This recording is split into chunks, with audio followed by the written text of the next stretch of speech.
Do you know why you cannot quit? Because there's too much in you for you to give up. Some of you listen to me right now. There are certain things or facets in your life you know that you need to break into. But you are so loyal to your thought and the depreciated value in which you've placed yourself that you cannot just step out in faith and be that thing. And so what will happen? We find the nearest excuse. I'm too old. I'm too young. I don't have this. I don't have that. And then we never become the fullness of who we were designed to be. Whatever you don't put a value on can never appreciate.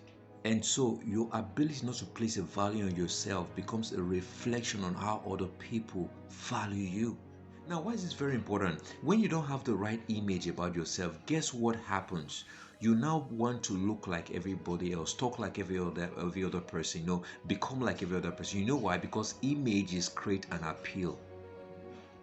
And so if God places a value on you to put you on earth, it means that there's something you carry that earth has not seen yet. And you need to live your life fulfilling that particular purpose. So when he sees you, guess what he sees? He sees something precious. You're not ordinary. You are God's deposit on earth. We're a promise of harvest. We are all like seeds. And within every seed lies a harvest. The big trees you're seeing, they were once seeds. All a seed requires is just to get into the right soil. And the moment it's on the right soil, guess what? The magic of harvest begins. There is something about you that the world is yet to discover, but that's only if you are going to be willing to dig in and find the deposit you have within. Because until you place a value on that, you are not going to become better than where you are right now. Behind this veil called the body is an internal structure, a treasure chest of giftings, a treasure chest of potential that you need to release to the world. And when you don't discover who you are, guess what? You get on a project of trying to be like every other person.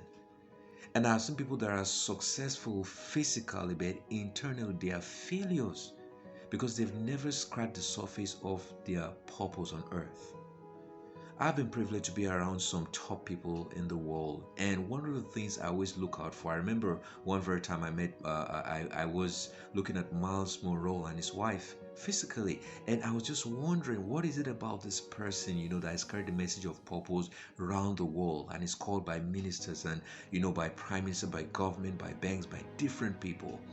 That is because what you put a value on appreciates in people's eyes. To crown this up, one of the most important things I've discovered lately is that you are a container. God has the content. So sometimes we're praying to God for the content, but the container is not ready. Until the container is ready, the content is not going to be available.